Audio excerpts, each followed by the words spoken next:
करेंगे degree of dissociation की।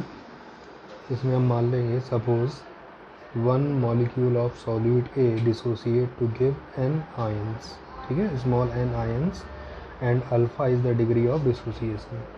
हमने यहाँ पर कोई सॉल्यूट ए माना और कहा कि जब वो डिसोसिएट होता है तो वो स्मॉल n आयनों में डिसोसिएट हो जाता है। कितने में? n में, ठीक है, क्योंकि यहाँ पर डिसोसिएशन हो रहा है। अगर हम 1 लेंगे तो 1 से कितने मिलेगा? 2 मिलेगा, या 10 लेंगे तो 10 से किसे मिलेगा? 20 मिलेगा। तो हमें कितना मिलेगा? तो वो नॉर्मल वैल्यू हमने कितनी मान ली? स्मॉल n मान ली। तो वही कहा गया suppose 1 molecule of solute A dissociate to give small n ions and alpha is the degree of dissociation, और उसका जो डिग्री ऑफ डिसोसिएशन वैल्यू है वो कितनी है? अल्फ़ा है। तो हमने कहा ए मॉलिक्यूल है जो डिसोसिएट हो गया कितने? n मॉलिक्यूल ऑफ बी में। तो फिर इनिशियल अमाउंट, स्टार्टिंग अमाउंट अगर हम कहते हैं ए का कितना है? 1 मोल, रिएक्शन अभी स्टार्ट नहीं है, इसका मतलब प्रोडक्ट अभी नहीं बनेगा, तो प्रोडक्ट वैल्यू अभी क्या है? 0। तो आफ्टर डिसोसिएशन पर या एट इक्विलिब्रियम यहाँ से अल्फ़ा मोल डिसोसिएट हो गया। तो अल्फ़ा मोल डिसोसिएट होकर कितने मोल बनाएंगे? n अल्फ़ा बनाएंगे। अब n अल्फ़ा कैसे बनेगा? तो यहाँ इसकी एक अंक कितना है? 1। तो 1 से कितने मोल बन रहे हैं? n बन रहे हैं। तो अल्फ़ा से n यानी 1n। तो अगर अल्फ़ा होगा तो कितना बनेगा? n alpha.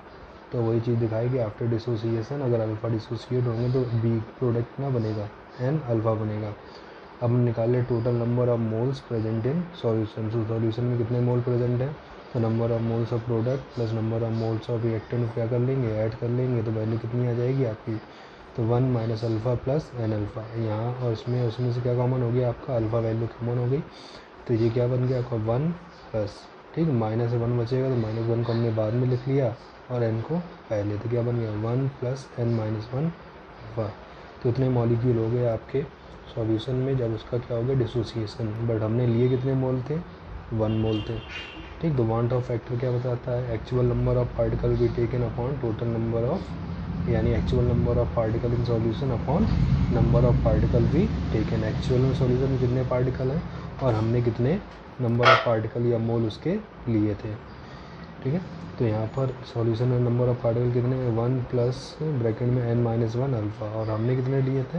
1 अपॉन 1, ठीक। इसको सॉल्व कर लेंगे। सॉल्व करने से यहाँ से हमने क्या निकाल लिया? Alpha value. तो अल्फ़ा वैल्यू कितनी आ जाएगी? 1i minus 1 upon n minus 1। यह आपको डिग्री ऑफ डिसोसिएशन निकालने का फॉर्मूला हो गया। और यहाँ पर जो वांट ऑफ फैक्टर की जो वैल्यू है वो हमेशा आपको क्या मिलेगी? 1 से ज़्यादा मिलेगी। यानी for electrolyte value of want of factor is always greater than unity, that is i is greater than 1। क्योंकि जब भी आप कोई इलेक्ट्रोलाइट लोगे, जैसे हमने बताया NaCl हम लेते हैं, तो NaCl अगर हम 1 मोल लेते हैं तो उससे कितने मिलते हैं डिसोसिएट होने पर? 1 मोल ऑफ Na प्लस और 1 मोल किसका? Cl माइनस, यानी 2 मोल मिलते हैं। तो हमारे सॉल्यूशन में नंबर ऑफ मोल कितने हैं? 2 हो गए, और हमने कितने मोल लिए? 1 लिए। तो number of mole of solution में कितने हैं? 1 2, ठीक है। सॉल्यूशन में मोल कितने हैं? 2, और हमने कितने लिए? 1। तो 2 अपॉन 1 यानी वैल्यू कितनी आई? 2। यानी जब भी आपका डिसोसिएशन का केस होगा तो आई की वैल्यू हमेशा क्या मिलेगी आपको? ग्रेटर देन 1 मिलेगी। यानी एसोसिएशन केस में आई की वैल्यू ग्रेटर लेस देन 1 होती है, और डिसोसिएशन केस में क्या होती है? ग्रेटर देन 1 होती है। मगर अगर आपको इलेक्ट्रोलाइट ऐसा है, कोई सब्सटेंस ऐसा है, ना तो वो एसोसिएट करे ना ही डिसोसिएट करे, इसका मतलब जितने भी आप नंबर ऑफ पार्टिकल या मोल आप लोगे उतने ही मोल सॉल्यूशन प्रेजेंट रहेंगे। अगर आप 10 मोल लेते हो तो 10 मोल ही रहेंगे, 20 मोल लेते हो तो 20 मोल ही रहेंगे।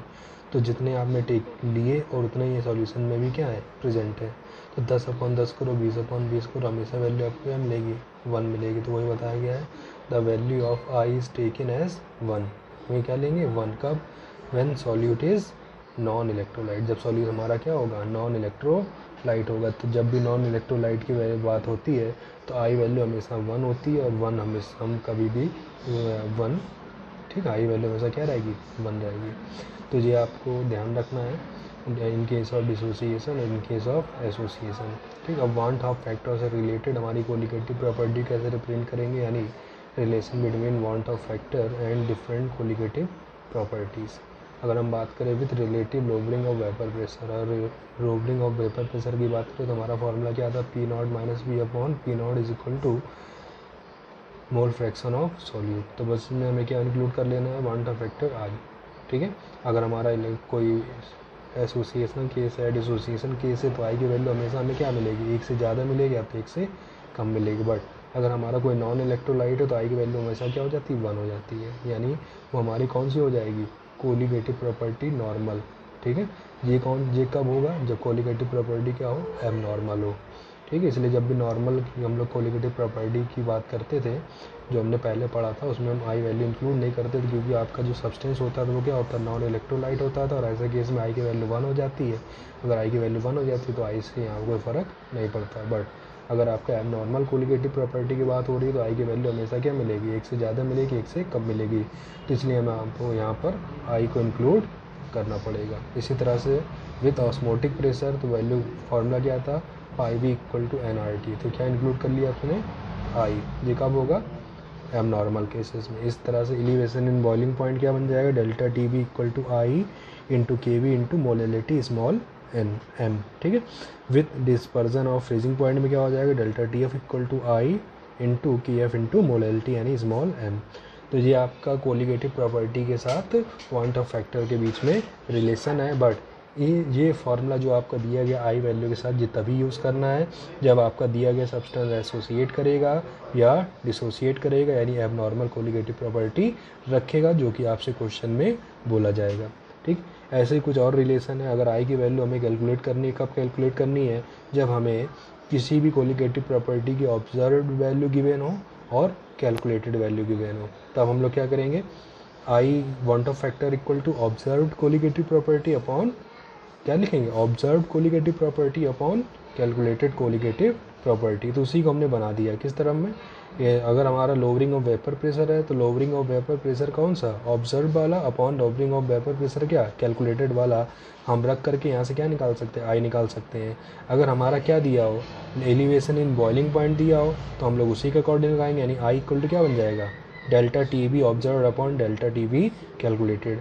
इसी तरह से अगर डिस्पर्जन इन फ्रीजिंग पॉइंट हो तो क्या बन जाएगा, delta T F observe upon delta T F calculated. अगर हमारा ऑस्मोटिक प्रेशर से रिलेशन है तो osmotic pressure observe upon osmotic pressure calculated. तो इस तरह से हम लोग क्या निकाल सकते हैं, पॉइंट ऑफ फैक्टर आई की वैल्यू कब, जब हमें कोलिगेटिव प्रॉपर्टी होगी ऑब्जर्व वैल्यू गिवन हो और कोलिगेटिव प्रॉपर्टी की हमें कैलकुलेटेड वैल्यू गिवन हो, तब हम यहाँ से आई वैल्यू निकाल सकते हैं। ठीक है, तो ये कुछ फॉर्मूले थे जिनके लिए, ठीक है, जिनको जो कि एबनॉर्मल कोलिगेटिव प्रॉपर्टी को डिफाइंड करते हैं। अब इनके ऊपर बेस्ड कुछ न्यूमेरिकल हैं जो हम लोग नेक्स्ट वीडियो में जानेंगे कि एबनॉर्मल कोलिगेटिव प्रॉपर्टी से किस तरह के न्यूमेरिकल पूछे जाते हैं। ठीक है, आज के लिए इतना ही, बाकी हम नेक्स्ट वीडियो में जानेंगे।